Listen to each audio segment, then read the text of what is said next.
தேவனுக்கு மகிமை உண்டாவதாக. இந்த நாளில் நாம் தேவ நாமத்தில் கூடி ஜெபிக்க உதவி செய்கிறார். அதற்காக தேவனுக்கு துதி செலுத்துகிறோம். வாழ்க்கை என்பது கடினமும் ஆபத்தும் சாபமும் துயரமும் நிறைந்ததுங்கிறத இந்த உலகத்திலே நாம் நடக்கிற காரியங்களை பார்த்து கொண்டு கேட்டுக்கொண்டு மீடியாஸ் வழியாய் பார்த்து கொண்டிருக்கிறோம். ஓரளவு நாம் எப்படி இருக்கிறோம், உலகத்தின் ஒவ்வொரு சூழ்நிலையிலும் எவ்வளவு ஜனங்கள் கடினமும் கொடுமையும் வேதனைகளும் பயங்கரங்களும் வர்ணிக்க முடியாத துன்பங்களிலும் ஜனங்கள் வாழ்ந்து கொண்டிருக்கின்றார்கள் என்பதை நாம் நன்றாக அறிந்திருக்கிறோம். ஏதோ தேவனுடைய கிருபையினாலே ஓரளவு கொஞ்சம் சமாதானமாக நாம் இருக்கிறோம் என்று தான் சொல்ல வேண்டியிருக்கிறது. இதனுடைய அடிப்படை காரணம் என்ன என்று கேட்டால், நாம் அடிக்கடி நான் குறிப்பிடுவது போல இந்த உலகம் தேவனுடைய சாபத்தில் பிசாசனுடைய ஆளுகையில் சிக்கி இருக்கிறது என்பதை நான் அடிக்கடி சுட்டி காட்டுகிறேன். அப்போ முதலாவது நமக்கு இருக்க வேண்டிய உணர்வு, நாம் ஒரு ஆபத்தான உலகத்தில் வந்து சிக்கி இருக்கிறோம் என்பது தான். பிரசங்கி சொல்லும்போது சூரியனுக்குள்ளே நடக்கிறதெல்லாம் நான் ஆராய்ச்சி பண்ணி பார்த்தா எல்லாம் மனசுக்கு சஞ்சலமாக இருக்கிறது, மாயையும் மனசுக்கு சஞ்சலமாக இருக்கிறது என்று சொல்வார். ஆதலால் இன்னும் உயிரோடு இருந்து பிழைக்கிறவர்களை பார்க்கலாம் முன்னமே காலம் சென்று மரித்தவர்கள் பாக்கியவான்கள். இந்த ரெண்டு தரத்தாரை பார்க்கலாம் இனி இந்த உலகத்துக்கு வராதவர்கள் அதை விட பாக்கியவான்கள் என்று சொல்லக்கூடிய அளவுக்கு தான் இந்த உலகத்தின் உண்மை நிலை இருக்கிறது.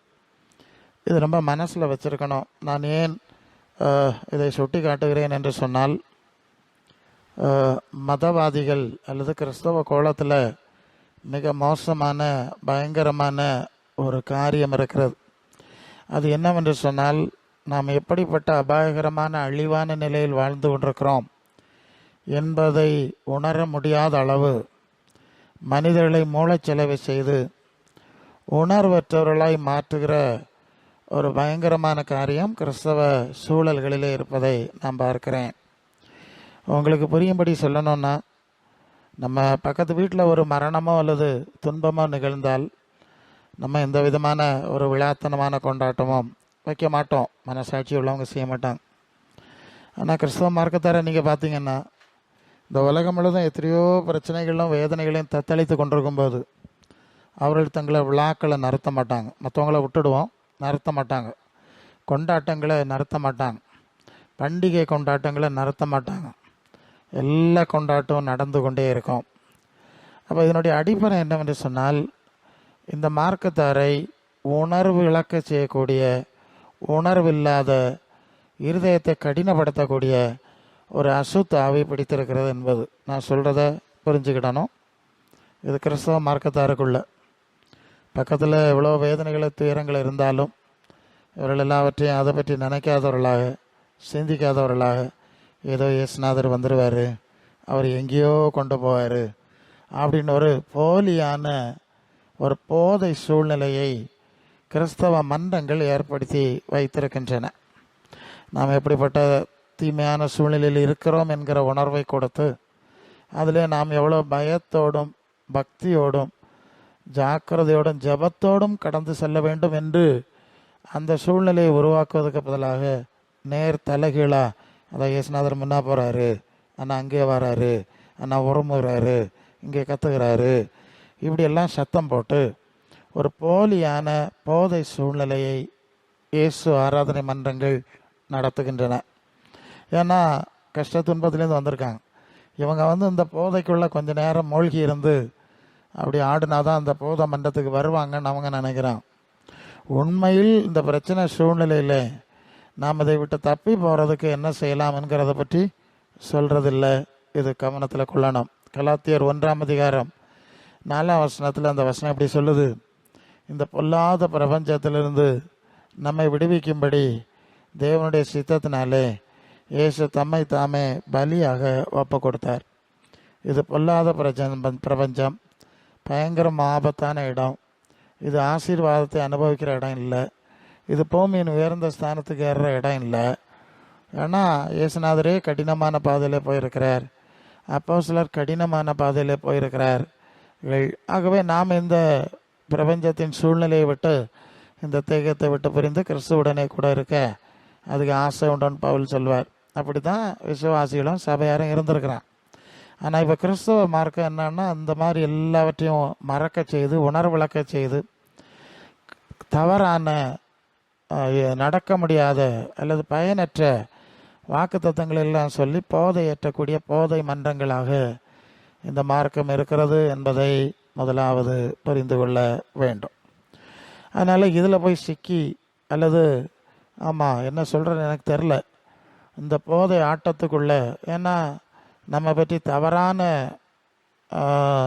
நம்பிக்கைகளை, நிஜத்துக்கு புறம்பான நம்பிக்கைகளை உருவாக்கி ஒரு விதமாக போஸ்ட் பண்ணுற மாதிரி அந்த சூழ்நிலைகளை நான் பார்க்கிறேன். ஆனால் உலகத்தின் சூழ்நிலை ஆபத்து.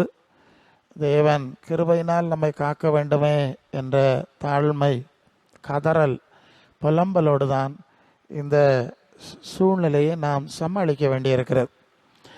ஏன்னா நம்ம ஏதோ கொஞ்ச நேரம் கூடி 2 பாட்டு பாடிட்டோன்னே, கையடிச்சிட்டோன்னே, பார்த்து அந்நிய பாஷையை சொல்லிட்டோன்னே, இது மாதிரி பிரசங்க மாதிரி ஒன்று அங்கே கொண்டு போவார், இங்கே கொண்டு போவார், வலாக்கம் தெளியாக்கோ அவருன்னு சொல்லு சத்தத்தை கேட்டுட்டோன்னே எல்லாம் தலைகீழே மாறிடும்னு நினைக்குவாங்க. நிச்சயமாக மாறாது, அப்படி ஒன்றும் மாறலை. ஆனால் தேவன் தம்முடைய பிள்ளைகளுக்கு உதவி செய்யக்கூடிய ஒரு முறை இருக்கிறது. நல்லா கவனிக்கணும். இவங்க காட்டுற எல்லா சூழ்நிலையும் சேர்த்து தான் சொல்கிறேன். கிறிஸ்டியன் நீங்கள் வேணால் யூடியூப்பில் பார்க்கலாம், எல்லாம் பார்க்கலாம். இதெல்லாம் மனிதர்களை மோசம் போக்குற மோசடி செயல்களாக இருக்கிறது. ஆனால் இதுக்கு நடுவில் தான் நம்ம சிக்கியிருக்கோம். அப்போ சிக்கி இருக்கும்போது நமக்கு என்ன வேணும்?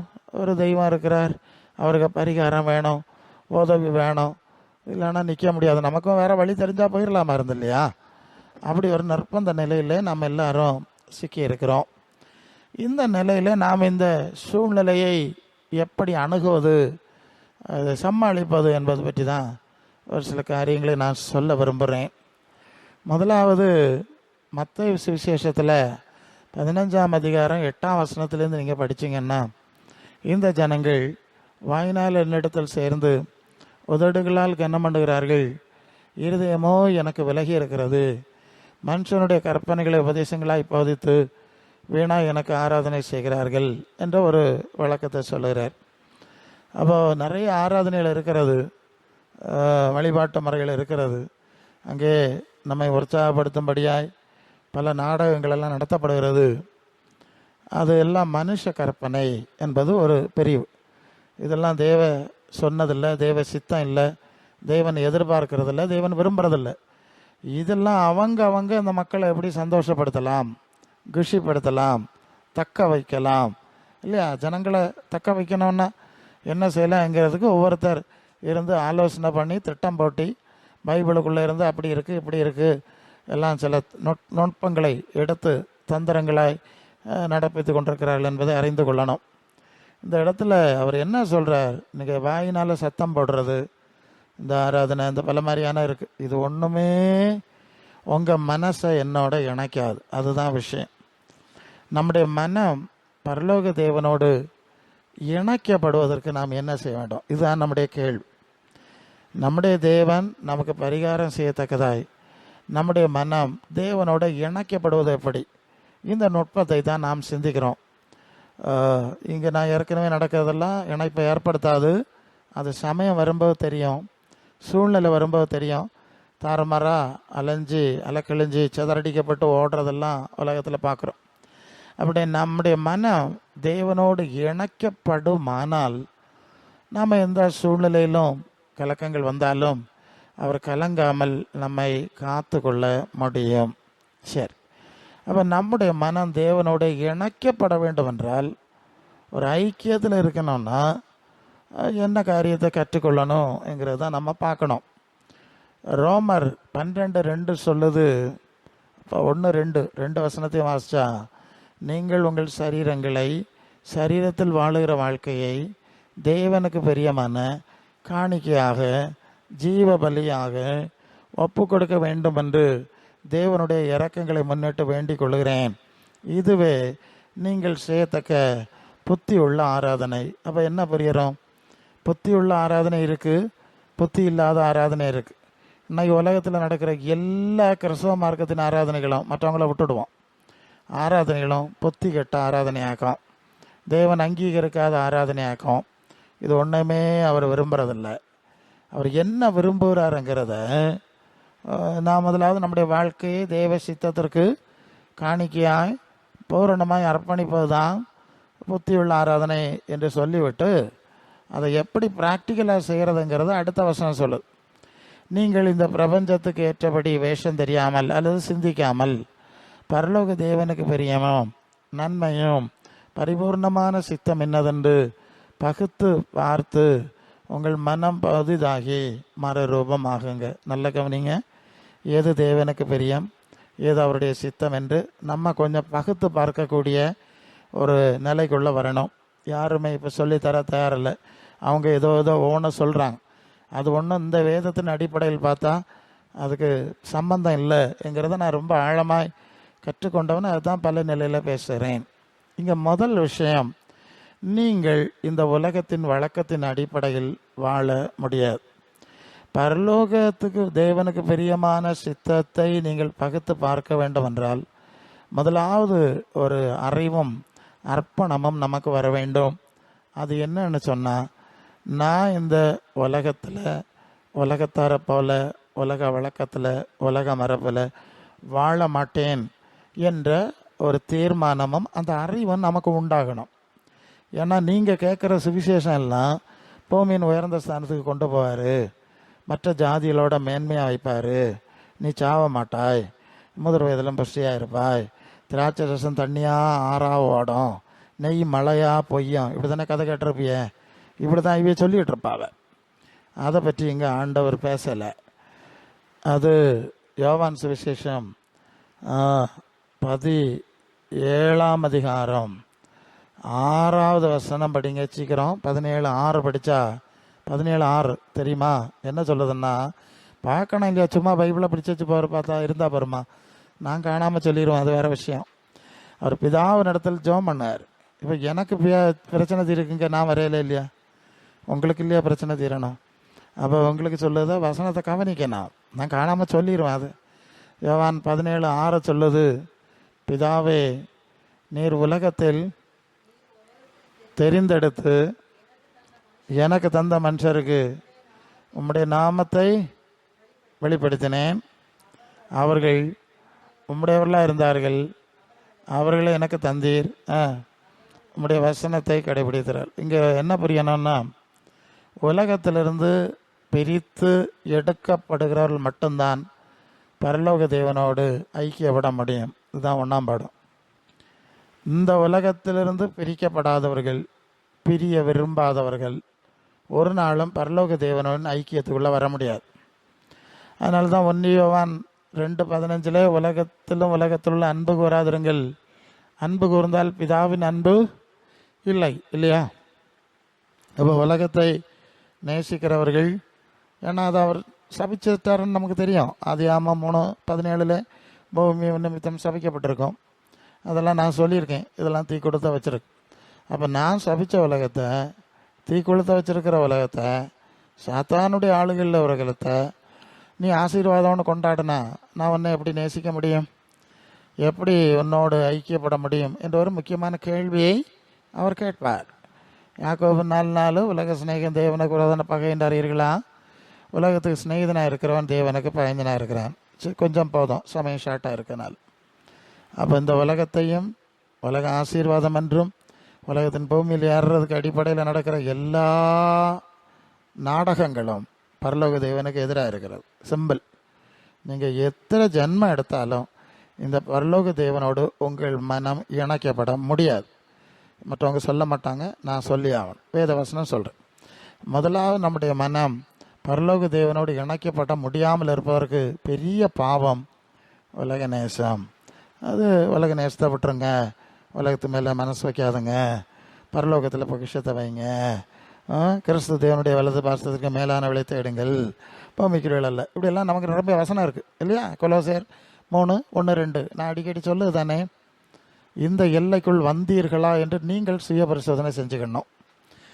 பிரசங்கி மாதிரி ஒன்றும் ஜெபம் பண்ணி உங்களுக்கு ஒன்றும் தர முடியாது. அவர் வெண்ணி உள்ளவர், இவர் வரம் பெற்றவர், அந்த எண்ணமே வேண்டாம். அற்புதம் செய்ய பாஸ்டர் மாதிரி செத்து போனாவ, அற்புதத்தை காத்து கிடந்தவளும் செத்தாவ. ஆண்டவரை அறிகிறதுக்கு சில சூழ்நிலைகளை உருவாக்குவதற்கு அவர் ஊழியக்காரர்கள் மூலமாக சில காரியங்களை செய்கிறார். அது செஞ்சால் தான் அவர்கள் சொன்னதை கேட்பீங்க, அந்த சூழ்நிலைக்கு வருவீங்க, நாங்களும் பிரசங்கம் பண்ண முடியும். அதோட நிறுத்திக்கிடணும். எந்த பாஸ்டர் மாதிரியும் நீங்கள் கடவுளை ஆராதித்து நன்மை அடைய முடியாது, யாராக இருந்தாலும் என்னையும் சேர்த்து. இது ஆண்டவரை விசுவாசிக்கிறதுக்கு ஒரு வழி. அதனால தான் நாங்கள் பேசுகிறோம். நான் சொல்லிடுவேன், நான் பேசணும், செய்தி சொல்லணும். நீங்கள் ஒன்றும் தெய்வம் ஆகிட முடியாது, போட்டுட்டு ஓடி போவீர்கள். ஆமாம், அப்படியெல்லாம் திட்டி போடுவேன். சரி, அப்போ முதலாவது உலக நேச எல்லையிலிருந்து வெளியே வந்தீர்களா? எவ்வளோ வந்தீர்கள்? எத்தனை சதமானம் வந்தீர்கள்? எத்தனை சதமானம் பரலோகத்தில் வச்சுருக்கிறீங்கிறத நீங்கள் தீர்மானித்து உய்த்து ஆராய்ந்து சரிப்படுத்தி கொள்ள வேண்டும். இல்லைன்னா தேவனுடைய உதவி கிடைக்காது. நீங்கள் சங்கடப்படக்கூடாது, ஏமாந்து போகக்கூடாது. பாஸ்டர்மாருக்கு பின்னால் போய் ஒன்றும் சாதிக்க முடியாது, எல்லாரும் ஜெபிச்சாலும் சாதிக்க முடியாது. கர்த்தருடைய கரம் நம்மோட இல்லைன்னா, அவருடைய கிருபை நம்மோட இல்லைன்னா. ஏன்னா அந்த நாட்களில் ஒரு பிரச்சனை என்னென்னா, விசுவாசிகள் ஏற்படுறா. எங்கள் சபை பெரிய சபை, எங்கள் சபையில் நிறைய பாஸ்டர்மார் உண்டு, விசுவாசிகள் மாறி மாறி மாறி மாறி மாறி வந்து ஜெபிப்பாவை. எத்தனை பாஸ்டர்மார் ஜெபிச்சாலும், எத்தனை மாறி மாறி ஜெபிச்சாலும் தேவனுடைய கிருபை மட்டம் இல்லைன்னா பட்டுதோல்வி அடைந்து விடுவீர்கள்ங்கிறத நான் நீண்ட அனுபவத்திலிருந்து பேசுகிறேன். அனுபவத்தோடு பேசுகிறேன். ஒவ்வொரு அனுபவம் சொன்னால் நேரம் போயிடும். அதனால் இதெல்லாம் நல்லது தான், வேண்டியதான், செய்யாண்டான்னு சொல்லலை. மனம் தேவனோட இணைக்கப்பட வேண்டியது மிக முக்கியமான காரியம். சில இடங்கள்லாம் வருஷக்கணக்காக விசுவாசி மனம் தேவனோட இணைக்கப்படாது. பாஸ்டர் நீங்கள் வருங்க 10 காலம் பிரசங்கினார், இங்கேயே தங்கி செவம் பண்ணுங்க. ஏன்னா இவங்க மனசு இணையலை. பெரிய ஊழிய சூழ்நிலைகளில் பார்த்த அனுபவங்களை இங்கே பேசுகிறேன். அது வேஸ்ட் ஆயிரும்.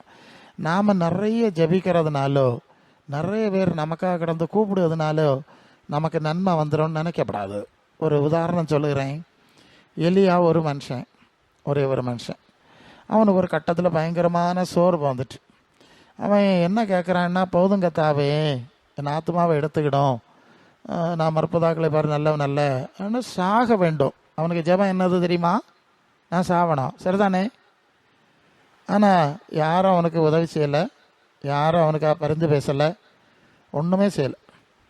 தேவனாகிய கர்த்தர் தூதனை அனுப்பி அவனுக்கு அப்பமும் தண்ணீரும் கொடுத்து, நீ போக வேண்டிய தூரம் வெகு தூரம்னு சொல்லி முடிவு என்னன்னு கேட்டா, சாக வேண்டுமென்று ஜெபித்து சத்தம் போட்டு கேட்டவன் சாவை காணாமல் எடுத்துக்கொள்ளப்பட்டான். ஹல்லேலூயா.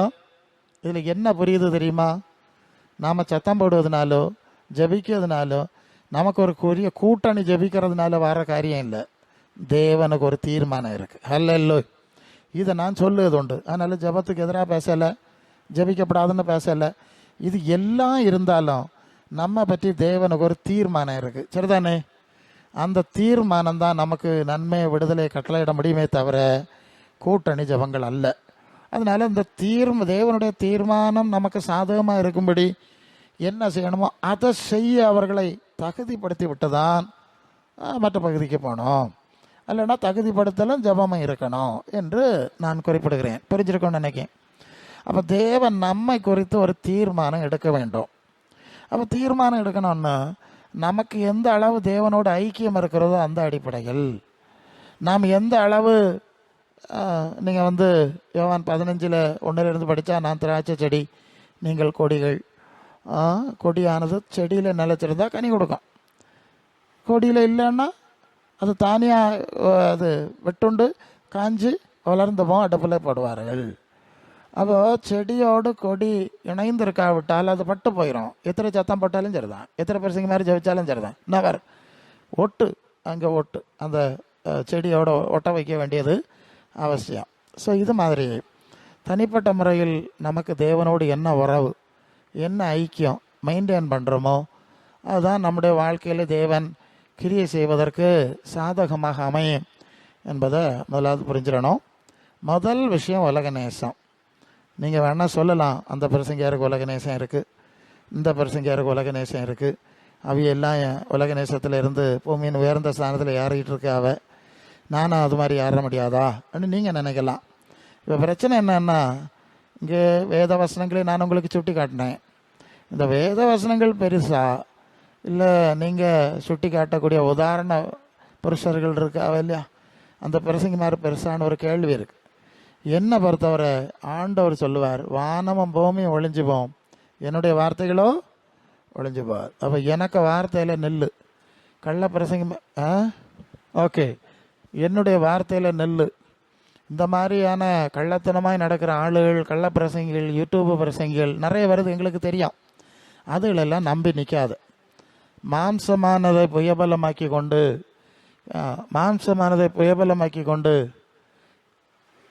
கர்த்தரை விட்டு விலகிறவன் சபிக்கப்பட்டவன் என்று கர்த்தர் சொல்றார். அந்த வசனம் எரேமியாவில் இப்படி இருக்கிறது, மாம்சமானவிளை புயபலமாக்கி கொண்டு கர்த்தரை விட்டு விலகிறவன் சபிக்கப்பட்டவன்.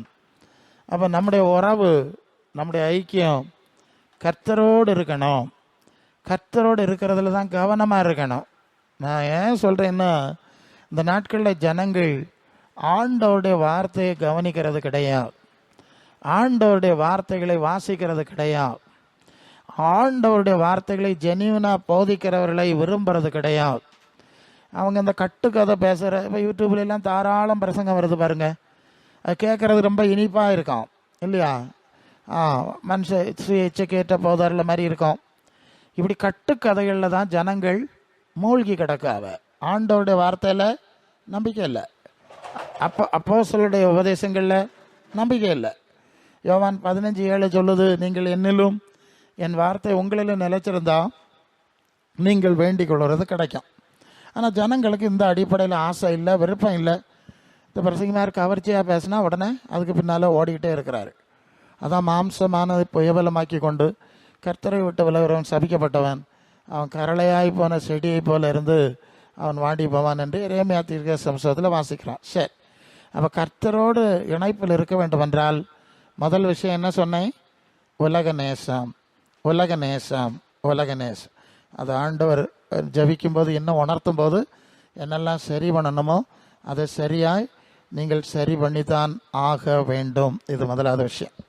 ரெண்டாவது விஷயம், ரோமர் 8:14 சொல்லுது, எவர்கள் தேவனுடைய ஆவியினாலே நடத்தப்பட்டிருக்கிறார்களோ அவர்கள் தேவனுடைய புத்திரராக இருக்கிறார். நீங்கள் நல்லா கவனிக்கணும். பரிசுத்த ஆவியை பெற்றுக்கொள்ளுகிறவர்கள் தேவ பிள்ளைகள்னு சொல்லலை, அந்நிய பாஷை பேசுகிறவர்கள தேவ பிள்ளைகள்னு சொல்லலை, வல்லமையோ தீர்க்க தரிசனமோ அவங்களையும் சொல்லலை. அந்த வார்த்தை ரொம்ப தெளிவு, இந்த ஆவியினால் நடத்தப்படுகிறார்களோ. ஏன்னா பரலோகத்திலிருந்து வந்த தெய்வ ஆவியை பெற்றுக்கொள்ளாமலோ அந்த தேவ ஆவிக்கு ஏற்றபடி நடத்தப்படாத எவ்வளவோ ஜனங்கள் இருக்கிறாங்க. அவங்க ஆராதிக்கிறாங்க, அவங்க அற்புதம் செய்கிறாங்க, தீர்க்க தரிசனம் சொல்கிறாங்க. நீங்கள் மற்ற 7:21 பரலோகத்தில் இருக்கிற பிதாவின் சித்தப்படி செய்கிறவனே பரலோக ராஜ்யத்தில் பிரவேசிப்பான், என்னை கர்த்தாவே கர்த்தாவேன்னு நிறைய பேர் ஆராதிப்பான், என் நாமத்தில் அற்புதம் செய்வான், அதிசயம் செய்வான், தீர்க்க தரிசனம் சொல்லுவான். ஆண்டவர் சொல்கிற வார்த்தை அக்கிரம செய்கைக்காரர். அப்போ என்ன புரிஞ்சிருக்கிறோம்? பிதாவின் சித்தம் செய்யாமலே, பிதாவின் ஆவி அவர்களுக்குள் வராமலே, பிதாவின் ஆவினால் நடத்தப்படாமலே இவ்வளவு காரியம் செஞ்சுருக்காங்கல்ல, அதானே அதுக்கு அர்த்தம். அக்கிரமசக்காரன் சொல்கிறார். அதனால தேவனுடைய ஆவியினால் நடத்தப்படுகிறதுங்கிற ஒரு முக்கியமான விஷயத்தை விளங்கணும். நான் சில வேளை இந்த பெந்தெகோஸ்தே ஆவின்னு கொஞ்சம் கடிந்து வார்த்தையை பயன்படுத்த காரணம் இதுதான். நான் ரொம்ப வருஷம் பார்க்குறேன். அதை கை கால் உதறதுக்கு சத்தம் இருக்குது, அந்நிய பாஷை இருக்குது, ஆனால் ஆவியின் கனி இல்லை. ஆவியின் கனி இல்லை இல்லையா? சரி, ஆவியின் கனின்னா என்னது? 9 கனியை சொல்லியிருக்கு. முதலாவது கனி என்னது? முதலாவது கனி அன்பு. எல்லாருக்கும் காணாப்படம் தானே. ஆவியின் கனியோ அன்பு, சந்தோஷம், முதல் கனி. அது ரோமர் 5:5 ஒரு வசனம் இருக்குது. ரோமர் 5:5 பரிசுத்த ஆவியினாலே தேவ அன்பு இருதயங்களில் ஊற்றப்பட்டிருக்கு. சரி, இப்போ யாரெல்லாம் ஆவியை பெற்றவங்கன்னு உங்களுக்கு ஒரு ஐடியா இருக்கும்ல. நம்ம தூர உள்ளவர்கள பேசாண்டாம். ஆவியை பெற்றவர்கள் கை கால் உதறுகிறார்கள், அந்நிய பாஷை பேசுகிறார்கள், தீர்க்க தரிசனம் எல்லாம் சொல்லுவார்கள். எல்லாம் சொல்லட்டு, சந்தோஷம், சொல்லிட்டு போட்டு வேண்டான்னு சொல்லு. இப்போ எங்கே பிரச்சனை வந்துட்டேன்னா, அந்த ஆவியின் கனிங்கிற அன்பு இருக்கான்னு கேட்கணும். அன்பு இருக்கா? அன்பில்லை இல்லையா? அவிசுவாசிகளுக்கு இருக்கக்கூடிய அன்பு கூட ஆவி பெற்றவர்கள்ட்ட இல்லையா? அது ஏன் இந்த லட்சணத்தில் இருந்துக்கிட்டு நான் பரிசுத்த ஆவியை பெற்றவளாக்கம் நான் அந்த வரை இருக்குது இந்த வரை இருக்குன்னு சொல்லதுக்கு என்ன அர்த்தம் இருக்குன்னு கேட்கேன். சொல்லுது புரியுதா? ஜபத்துக்கு கூப்பிட்டா ஒரு தரம் வரையில்லை. நம்ம எல்லாம் சபையெல்லாம் அளவு விசுவாசிகளாக்கும். ஆவி உள்ளது மாதிரியும் இல்லாத மாதிரியெல்லாம் நடிச்சுக்கிட்டு இருக்கா. காரியம் வரும்போது தான் தெரியுது இவை விசுவாசிகள் கிடையாது, இவர்கள் பேர் கிறிஸ்தவர்களோட கெட்டவர்கள்னு தெரியுது. காரணம் என்னது? ஆவியும் இல்லை, ஆவியின் கனியும் இல்லை இல்லையா? இப்போ வேற ஒரு காரியம்னா விட்டுருப்போமே. ஒரு கூட்டம், ஒரு ஜப கூட்டம், கொஞ்ச நேரம் ஜபிக்கிறோம், 2 வார்த்தை கேட்போம், இதுதான் நமக்கு ஜீவன். வீடுகள் தோறும் நம்ம அதை செய்யணும். அதுக்கு ஜனங்களுக்கு வர முடியலைன்னு சொன்னால் ஒன்றில் பரலோகத்தில் இருந்த ஆவி அவங்களுக்குள்ள இல்லை. அதுதான் ரொம்ப முக்கியம். அது வந்திருந்தால் அந்த கனி வந்திருக்கணுமே, கொஞ்சமாவது வந்திருக்கணுமே இல்லையா? வேற ஒரு சூழ்நிலைக்கு போகிறக்கு ஆளுவ எல்லாம் முந்தின நாளே துணியெல்லாம் தேய்ச்சி மினிக்கி, ஏன்னா காலையில் 4 மணிக்கே போகணுமே, எல்லாம் போடுவாவ வெப்பராலாம் இருக்கட்டும், வேண்டான்னு சொல்லலை. அப்போ ஆவியின் கனி இல்லை. இது இங்கே மட்டும் நான் எல்லா சூழ்நிலையிலும் இதை பார்க்கத்தான் செய்யேன். அதனால தான் நான் ரொம்ப கண்டிப்பாக பேசுகிறேன். இப்படி ரொம்ப தூரம் போயிட முடியாது. அப்போ பரலோக ஆவினாலே நடத்தப்படுகிற அனுபவம் இருந்தால் தான் நாம் தேவைப்படல. அப்போ இந்த ஆவியின் கனி இல்லை, அப்போ ஆவியும் இல்லை, ஆவியின் நடத்தலும் இல்லை. இந்த லட்சணத்தில் நாம் ஆண்டவர்கிட்ட பேசி சோம் பண்ணி என்னத்தை சாதிக்க போறியே சொல்லுங்கள், நான் இப்படி தான் பேசணும், என்ன ஒன்றும் சாதிக்க முடியாது. அதுதான் பிரச்சனை. முதல்ல நம்முடைய மனம், இருதயம் தேவனோடு இணைக்கப்படக்கூடிய அடிப்படை அனுபவங்களில் எங்கே ரிப்பேர் கிடக்கோ அதை சரி செய்தான் ஆகணும். உலக நேசம் சொன்னேன், அது பெரிய பாவமாக்கம், மன்னிக்கப்படாது. அந்த ஒரு வசனம் இப்படி சொல்லுது. யாக்கோபு 1 கடைசி 27 கடைசி வசனம். உலகத்தால் கரைபடாதபடி காத்து கொள்ளுகிறதே தேவனுக்கு முன்பாக மாசில்லாத சுத்த பக்தியாக இருக்குது. பக்தின்னா என்ன பக்தி? உலகத்தால் கரைபடாமல், உலகத்தோட ஐக்கியம் வைக்காமல், பிரிந்து வேறுபட்டு வாழ்வது தான் சுத்தமான பக்தின்னு சொல்லியிருக்கு. இருக்கா பக்தி? நம்மகிட்ட அப்படிப்பட்ட பக்தி உண்டா? 2வது ஆவியின் கனியை சொன்னேன். ஆவியின் கனி சூழ்நிலை நம்மகிட்ட இருக்கிறதா? ஆவியின் கனி இல்லாமல் வேற என்னத்தை இருந்த எண்ணத்துக்கு? நம்ம சொப்பனம் கண்ட எண்ணத்துக்கு? வெளிப்பாடு அல்லது அந்நிய பாஷை பேசி என்னத்துக்கு? நேராக தான் பேசணும். இப்போ சபைகளுக்கு நல்லமா அப்படி ஆவியின் கனி, அன்பு, ஐக்கியம், ஒருவரை பாரத்தை ஒருவர் சுமந்து, ஒருவர் ஜெபம் பண்ணி, ஒருவர் புத்தி சொல்லி, இந்த கனிகள் நம்மகிட்ட இல்லைன்னா பரிசுத்தாவி இல்லை, அசுத்தாவி இருக்குன்னு தான் அர்த்தம் இல்லையா? அசுத்தாவி தான் சொல்லியிருக்கு பாருங்க. கலாத்தியர் 5 19 20 போன மாம்சத்தின் கிரியைகள் வெளியரங்கமாக இருக்கின்றன. ஒரு பெரிய பட்டியல் போட்டு பிரிவினைகள், சண்டைகள், மார்க்க பேதங்கள், பொறாமைகள், வெறிகள், கொலைகள், களியாட்டுகள் சொல்லியிருக்கு இல்லையா? இந்த ஆவிதானே இப்போ இறங்கியிருக்கு சபைகளில். இப்போ இந்த ஆவிதானே இறங்கியிருக்கு. விசுவாசிகள்னு சொல்லிக்கிட்டது மிச்சம், அந்நிய பாஷை மிச்சம். ஆனால் உள்ளே இருக்கிறது பேக்கே ஆவிதானே. இப்படி இருந்தால் எப்படி ஆகும் ஆண்டவர்கிட்ட நன்மை வாங்குறது? எப்படி ஆகும் பரலோகத்துக்கு போகிறது? முடியாது. அப்போ உடனே பாவ அறிக்கை செய்யணும். ஆண்டவர், எனக்கு உலக நேசம் கிடக்குது, ஆண்டவர் சொல்லாததெல்லாம் செஞ்சிடணும், அப்போஸ்தலர்கள் செய்யப்படாதுன்னு சொல்லுவதெல்லாம் செய்யணும். நான் என் நாட்டையர் பேரன் அங்கேருந்து வந்தவன். அங்கே ஒரு பாவ அறிக்கை ஜெபம் உண்டு பாருங்க. முதல்ல ஒரு பாவ அறிக்கை ஜெபம் நாட்டையர் நடத்துவார். நம்முடைய பாவங்களை அறிக்கையிடுவோமாக, நாம் செய்ய வேண்டியதை செய்யாமல் செய்யக்கூடாததை செய்து வந்தோம், ஒளியில் நடவாமல் இருளில் நடந்து வந்தோம், கிறிஸ்துவ நாமத்தை சொல்லியும் தீமை விட்டு விலகவில்லை, எங்களுக்கு இறங்க வேண்டும் என்று மன்றாடுகிறோம். எப்படிப்பட்ட சாத்தாம் வேதம்னு பார்த்துடுங்க. செய்ய வேண்டியதை செய்ய மாட்டாவலாம், வெளிச்சத்தில் நடக்காம வீட்டில் நடப்பாவலாம், ஏசுன்னு சொல்லுவாவலாம், தீமை விட்டு விலகும். இதெல்லாம் அங்கேருந்து சிந்திச்சு பார்த்துட்டாகும் நான் வெளியே வந்தது. அப்போ நம்மளாம் அப்படி இருக்கக்கூடாது பாருங்க. நம்முடைய இருதயம் தேவனோடு இணைக்கப்படணும். அவர் பேசுகிறத உணரணும். நாம் பேசுகிறத அவர் அங்கீகரிக்கக்கூடிய ஒரு சூழல் இல்லைன்னா நம்ம அவிசுவாசிகளும் கெட்டவளாக இருக்கேன் இல்லையா? எந்த கோயிலுக்கு போனால் என்ன செஞ்சா என்ன? ஆகவே எப்படிப்பட்ட காரியத்தை எல்லாம் உடனே சரி பண்ணி ஆகணும். Serious, very serious, very serious, ரொம்ப சீரியஸ். அதை சரி பண்ணிக்கிட்டு மற்ற காரியத்தை பார்த்தா போதும். அன்பினாலும் கிறிஸ்துவுக்கேற்ற கனியினாலும் தான் நம்முடைய கிறிஸ்தவ ஆவிக்குரிய ஜீவியத்தை ஆண்டவர் சொல்லுவார் இல்லையா? உங்கள் நற்கிரிகளை கண்டு பரலோகத்தில் இருக்கிற பிதாவை மகிமைப்படுத்தும்படி உங்கள் வெளிச்சம் அருள் என்பதாக பிரகாசிக்க கிடாது. எவ்வளவு வரங்கள் பயன்படுத்தினாலும் நம்முடைய ஜீவியம் கிறிஸ்துவுக்கு ஏற்ற இல்லைன்னா என்ன பிரயோஜனம் இருக்கும்? கெட்டு போயிடும், வேஸ்ட்டு. ஒருத்தரும் அதை மைண்ட் பண்ண மாட்டாவ. யாருக்கும், நமக்கும் பயன் இல்லை, மற்றவர்களுக்கும் பயன் இல்லை. ஆகவே இந்த காரியங்களையும் சரி பண்ணணும். இதுதான் கிறிஸ்தவ சுவிசேஷம்னு சொல்லுது. ஒரு ஜப கூட்டம்னு சொன்னால் நான் அடிக்கடி சொல்லுவேன், ஒரு 10 காணம் ஜப பாயிண்ட் சொல்லி சோத்திரம் பண்ணிட்டு போயிடுவோம் வழக்கமாக. அப்படி இல்லை. ஒரு காரியத்துக்கு ஜெபம் பண்ணால் அந்த ஜபத்தை ஆண்டவர் கேட்டு அங்கீகரித்தாருங்கிற ஒரு நிறைவு வர்றது வரை ஜபிக்கணும். புரியுதா நான் சொல்லுது? அப்போ முதலாவது நம்ம ஜெபம் பண்ணதுக்கு முன்ன, ஆண்டவரே உம்முடைய சித்தப்படி என்னை உமக்கு உகந்த தகுதி உள்ளவர்களாக மாற்றும் என்று சொல்லி நாம் ஜபிக்கணும். அப்படியே ஜபிக்கும்போது நம்முடைய பாவ அறிக்கை, நம்முடைய அர்ப்பணத்தில் ஆண்டவர் பார்த்து அவருடைய ஆவியினாலே நம்மை நிறைத்து உற்சாகப்படுத்துவார். அடுத்தது அடுத்த எல்லைக்கு போக முடியும். இல்லைன்னா நாம் ஏமாந்து போவோம். வீணான காரியங்களை இப்போ தான் சொல்லல, கை கால உதறது, சத்தம் போடுறதுலாம் சத்தம் எல்லாம் இருக்கும். கடைசியில் ஒன்றும் இருக்காது, ஆவியின் கனி இருக்காது, தேவ கருவை இருக்காது. அப்போ ஒன்று, உலக நேசத்தை விட்டு தான் ஆகணும். சமரசம் கிடையாது. எந்த கூட்டத்துக்கு போனாலும் பாஸ்டர் மாதிரி ஏற்றுக்கொள்வாவ, ஆண்டவர் ஏற்றுக்கொள்ள மாட்டார். ரெண்டாவது, பரலோகத்தின் வந்த ஆவினால் நடத்தப்படுகிற அந்த ஆவியின் கனி எல்லாம் உங்களுக்கு தெரியும் இல்லையா? 2 கனி சொல்லுவேன். ஒன்று பரலோக சிந்தை, இன்னொன்று நம்ம வாழ்க்கையில் இருக்கும்போது வரக்கூடிய தெய்வீக கனிகள், குணங்கள். இந்த காரியம் இருக்கிறதா என்று பார்த்து கொள்ள வேண்டும். இந்த 2 பகுதியோடு இப்போ இங்கே நடத்துவோம். ஸோ இந்த காரியங்களுக்காக ஜெபம் பண்ணி நம்ம சுத்திகரிக்கணும். தனியாக இருந்து ஆண்டவரே எப்படி இருக்கேனே, பால் மரம் கனியற்ற மரமாக இருக்கேனே அப்படின்னு சுத்திகரித்து நாம் தேவனோடு உறவை மெயின்டைன் பண்ணி அடுத்த காரியத்துக்கு ஜெபிக்கும்போது ஆண்டவர் நம்முடைய ஜெபங்களுக்கு பதில் தருவார். அப்படி இல்லாமல் வரும் சடங்காச்சாரமாய் கடமைக்காய், ஆமாம் அப்படிலாம் நினைப்பாவ. பாஸ்டர் மாதிரி கொஞ்சம் காணிக்க கொடுத்துட்டா ஆண்டவர் சந்தோஷப்படுவார். கொடுக்கறதுக்கு பலனை தருவார், அதில் ஒன்றும் சந்தேகம் கிடையாது. ஆனால் இது ஒன்றும் ஆண்டவரை திருப்திப்படுத்தாது. இது மாதிரி காப்பியை கொடுப்போம், கஞ்சியை கொடுப்போம், எல்லா காரியங்களும் நம்ம செய்கிறதான். விசுவாசிகள் இது எல்லா வீடுகளிலும் செய்கிறதான். ஆனால் எல்லாம் செஞ்சாலும் ஆவியானவர் விரும்புகிற காரியம் என்னன்னா, இப்படிப்பட்ட ஆழமான விஷயங்கள் அது சரிப்பட்டு இல்லாமல் அடுத்த காரியங்களை நாம் முன்னால் கால் வைக்க முடியாது. அதை மனசில் கொள்ள வேண்டும்.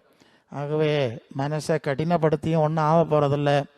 ஆமாம், கோவப்பட்டும் ஒன்றும் ஆக போகிறதில்ல. நம்முடைய மனம், நம்முடைய இருதயம், நம்முடைய ஆத்மா சுத்திகரிக்கப்படுவது வரைக்கும் நாம் தேவ கிருபையை பெற முடியாது.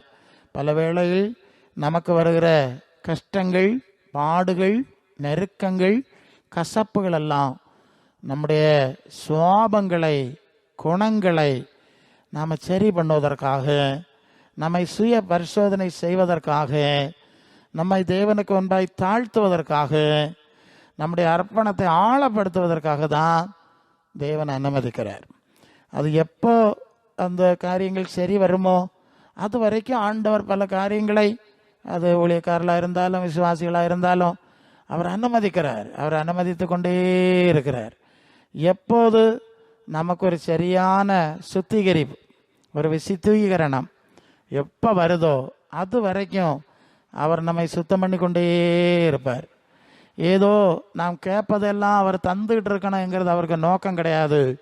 அவர் விரும்புகிற வடிவத்துக்கு, விரும்புகிற தன்மைக்கு நாம் மாற்றம் அடைவதுதான் அவருடைய நோக்கம். வேற ஒன்றும் அவருக்கு நோக்கம் கிடையாது.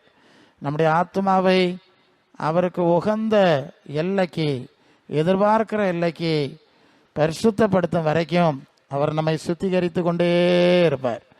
ஆண்டவரை பற்றி அப்படிதான் சொல்லியிருக்கு, அவர் சுத்திகரித்து கொண்டே இருப்பார். அவர் சுத்திகரிக்கிற ஆண்டவர், சுத்தம் பண்ணுகிற ஆண்டவர். சுத்திகரிப்பு உண்டான பிறகுதான் நமக்கு நன்மை செய்ய முடியும் என்று ஆண்டவருக்கு தெரியும். சுத்திகரணம் உண்டாகிறதுக்கு முன்ன நன்மை செஞ்சா நாம தீமையான வழியிலே போய்விடுவோம். அதனால அவர் அதை செய்யறதில்ல.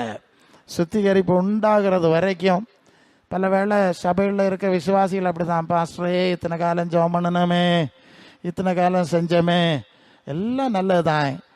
ஆண்டவர் எதிர்பார்க்கிற ஒரு சுத்திகரணம், ஒரு சுத்திகரிப்பு வர்றது வரை அவர் சுத்திகரித்து கொண்டே இருக்கிறார். நாங்கள் ஜெபம் பண்ணாலும் ஆண்டவர் சொல்லுவார், இன்னும் கொஞ்சம் நான் சுத்திகரிக்க விரும்புகிறேன், அதிக கனிகளை கொடுக்கும்படி சுத்திகரிக்க விரும்புகிறேன், நான் சுத்திகரித்து கொண்டே இருக்கிறேன், நீ பொறுமையாயிருன்னு சொல்லுவார். சத்தம் போடாதேன்னு ஊழியக்காரர்கிட்ட சொல்லிடுறார்.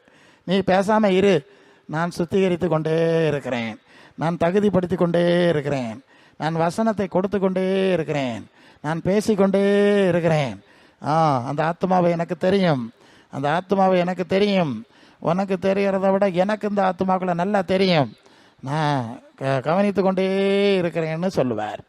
ஆகவே இந்த நாட்களிலே நாம் ஆண்டவருக்கு எதிராக மனசை கடினப்படுத்தக்கூடாது. விசுவாசிகள்னு சொன்னால் அன்னைத்தினம் பண்படுகிறவர்களாக இருக்கணும், பணி உள்ளவர்களாக இருக்கணும், தாழ்மை உள்ளவர்களாக இருக்கணும், அர்ப்பணிக்கிறவர்களாக இருக்கணும், குணப்பற்றவர்களாக இருக்கணும்.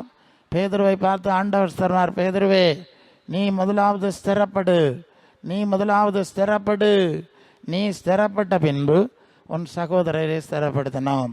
இயேசுவோடு கூட சுமார் 3 ஆண்டுகள் இருந்த பேதுருவை பார்த்து ஆண்டவர் சொல்லிட்டார், நீ இன்னும் குணப்படணும், நீ இன்னும் ஸ்திரப்படணும்னு சொன்ன அவர் தாழ்மையோடு அதை ஏற்றுக்கொள்கிறார். சரிதான் ஆண்டவரே, நான் இன்னும் குணப்பட வேண்டும், நான் இன்னும் ஸ்திரப்பட வேண்டும். அதன் விளைவு தான் அவர் ஆதி திருச்சபையின் தலைமை அப்போஸ்தலராய் மாறுகிறார். அவருடைய நிழல் பட்டவர்கள் சோமாறாங்க. 3000 பேர் சேர்த்து கொள்ளப்பட்டு சபையை அவர் மூலமாய் ஆண்டவர் உண்டாக்குறார். அதுக்கு என்ன காரணம்னு சொன்னால், ஐயோ என்னை பார்த்து நீ ஸ்திரப்படு, நீ ஸ்திரப்பட்ட பிறகு மற்றவர்களை ஸ்திரப்படுதுன்னு சொல்லிட்டாரு, 33 வரையும் நான் அவரு கூட இருக்க இல்லையா, அவருக்கு அவர் சொன்ன மாதிரிலாம் செய்யலையா, இன்னும் நாங்கள் அப்படியெல்லாம் அவர் பேசலை. சரிதான், நான் குணப்படணும், நான் ஸ்திரப்படணும். இது மாதிரி தான் கிறிஸ்தவ ஜீவியங்கிறது தாழ்மையின் அனுபவமாக இருக்கிறது, அனுதின அர்ப்பணமாக இருக்கிறது. அது இல்லாத ஆவியெல்லாம் பிசாசின் ஆவியாகும். அதான் வஞ்சிக்கிற ஆவின்னு நான் சரமரியா திட்டுது. ஆவியின் கனி என்னது? அன்பு, சந்தோஷம், சமாதானம், நீடிய பொறுமை, தயவு, நற்குணம், சாந்தம், விசுவாசம், மிச்ச இடக்கம்னு சொல்லியிருக்கு பாருங்க. இந்த கனிகளை பார்க்க முடியாதனாலேயாக நான் இப்படி போட்டு தாறுமாறா திட்டுது. கனி இல்லையே, இப்போ கனியை காண முடியலையே, ஒரு காத்தடிக்கு முன்னால அண்ணா விழுந்து கிடக்கு, இதுக்கு ஆவி பெற்றதா, என்னத்தை சொல்லுது? இப்படி எல்லாம் நாங்கள் பார்க்குறோம். ஆக நாட்கள் பொல்லாதவைகள் ஆனதுனால் காலத்தை பிரயோஜனப்படுத்தி தான் ஆகணும், பிரயோஜனப்படுத்தி தான் ஆகணும். நாளைக்கு ஐயோ காலத்தை வீணாக்கிட்டேனே, கடிந்து கொள்ளுதலை நான் வருத்தேனே, எல்லாம் இருக்குது, எல்லாம் பைபிளில் இருக்க விஷயந்தான் ஆவியானவர் பேசிகிட்டு இருக்கார் என்று சங்கடப்படக்கூடிய ஒரு சூழ்நிலை வராதபடி நான் அடிக்கடி சொல்லுவேன். ஒரு கிறிஸ்மஸ் வந்துட்டா, ஒரு ஈஸ்டர் வந்துட்டா வீட்டுக்கெல்லாம் வெள்ளை அடிக்கிறான், வீடெல்லாம் க்ளீன் பண்ணுறாங்க. வருஷத்துக்கு ஒருக்கா வீட்டுக்கு சுத்தம் பண்ணி ஒற்றை அடித்து வெள்ளை அடிக்கணும்னு தெரியுது இல்லையா? நம்முடைய இதயத்துக்கு வெள்ளை அடிக்கணுமா, இருதயத்தை சுத்தம் பண்ணணுமா, விசுத்தீகரணத்துக்கு ஒப்பு கொடுக்கணுமா, அதெல்லாம் இந்த நாட்களில் அநேகர் யோசிக்காமலே போயிருக்காவ. அப்படி போகிறதுனால எங்களுக்கும் ஒன்றும் செய்ய முடியலை. ஜோம் பண்ணி பார்க்குறோமே, ஒன்றும் சரியாவது இல்லையேன்னா கனி உண்டாகலை, சுத்திகரணம் உண்டாகலை, ஆவியினால் நடத்தப்படுற அனுபவம் உண்டாகலை, பரலோக ஆவியினுடைய அனுபவங்களை பார்க்க முடியலை. ஸோ இந்த நாளில் இந்த காரியங்கள் எல்லாம் நம்ம சிந்திக்கணும். ஒவ்வொரு நாளும் சபை எப்படி தான் நடத்த வேண்டியிருக்கு. எப்படியாவது தேவனுடைய பிரசன்னத்தினாலே நடத்தப்படுகிற அனுபவங்கள் விசுவாசிகளுக்கு உண்டாகணும், ஊழியக்காரர்களுக்கு உண்டாகணும். ஆடம்பரமான ஆராதனை வேண்டாம், அமர்க்களமான ஆராதனை ஒன்றும் வேண்டாம். எல்லாம் ஒதுக்கி வச்சுட்டு, ஆண்டவரே நான் எதில் சரிப்படலை, எதில் குணப்படலை, எதில் ஸ்திரப்படலை, எதில் வளரலை, எதில் கனி, அவரது தான் கேள்வி, வேற ஒன்றும் கேட்காண்டாம். எனக்கு உணர்த்தும், என் குறைகளை எனக்கு உணர்த்தி தாரும், குறைகளை அறிக்கை பண்ண உதவி செய்யும், பாவங்களை அறிக்கையிட்டு விட்டு விடுகிறவன் இறக்கம் வருவான்னு சொல்லியிருக்கு. அறிக்கை இட விட்டு விட உதவி செய்யும். நான் இடர்லாம் இருக்கப்படாதே, மற்றவங்களுக்கு இடர்லாம் மாறிடப்படாதே, தெரியாமல் இப்படி ஆகிவிட்டதே, மன்னிப்பு, மன்னிப்பு, மனஸ்தாபம், தாழ்மை, அழுகை, குணப்படுதல், அர்ப்பணம், இதுதான் விசுவாசிகளுடைய கனி. அவங்கள்ட்ட பணம் இருக்கோ இல்லையோ, அவங்க உலகத்தில் சில வேளை அற்பமான சூழ்நிலையில் இருக்கலாம், அதெல்லாம் ஒரு பிரச்சனை கிடையாது, அதெல்லாம் ஒரு பிரச்சனை கிடையாது. கனிகளும் குணங்களும் அர்ப்பணம், வர வர தாழ்மை, கண்ணீரின் அனுபவம், எப்போதும் கண்ணீரோடு ஜெபிக்கிற அனுபவம், ஒரு வார்த்தைகள் பேசினாலும் தாழ்மையோடு பேசக்கூடிய அனுபவம். அகங்காரமாய் பேச மாட்டார்கள், தாழ்மையாய் பேசுவார்கள், அளவாய் பேசுவார்கள், அதிகமாய் ஜெபிப்பார்கள், அதிகமாய் கண்ணீர், எப்போ பார்த்தாலும் அழுது கொண்டே இருக்கிறார்கள் தெய்வ சமூகத்தில். ஆமாம், என்னை சுத்திகரியும், என்னை தகுதிப்படுத்தும், அதுக்கு மேலே ஆண்டவர் சில காரியங்களுக்கு ஜெபிக்க சொன்னால் ஜெபிக்கிறது. இப்படி தான் ஆவிக்குரிய ஜீவத்தை கட்டணும். நான் மனம் வீசுகிறவர்களாக இருந்தால் அந்த வண்டுகளெல்லாம் தேனீக்களெல்லாம் தேடி வருமா. மனம் வீசுகிறவர்களாக இருக்கணும். மனம் வீசுகிற விசுவாசி அவன் மற்றவர்கள் தேடி வருவார்கள். கனி உள்ள விசுவாசி, பிரகாச வெளிச்சம் உள்ள விசுவாசி அப்படிங்கிற அனுபவத்திலேயே நாம் அனுதினமும் கடந்து செல்லணும். அதுதான் ஆவிக்குரிய ஜீவியத்தின் வெற்றி. எல்லா வரங்கள் ஒளிந்து போகும், அந்நிய பாஷை ஒளிந்து போகும், எல்லாம் ஒளிந்து போகும். அன்பு ஒழியாது, குணம் ஒழியாது, கனி ஒழியாது. அது ஆத்மாவோடு நிலைச்சிருக்கும்.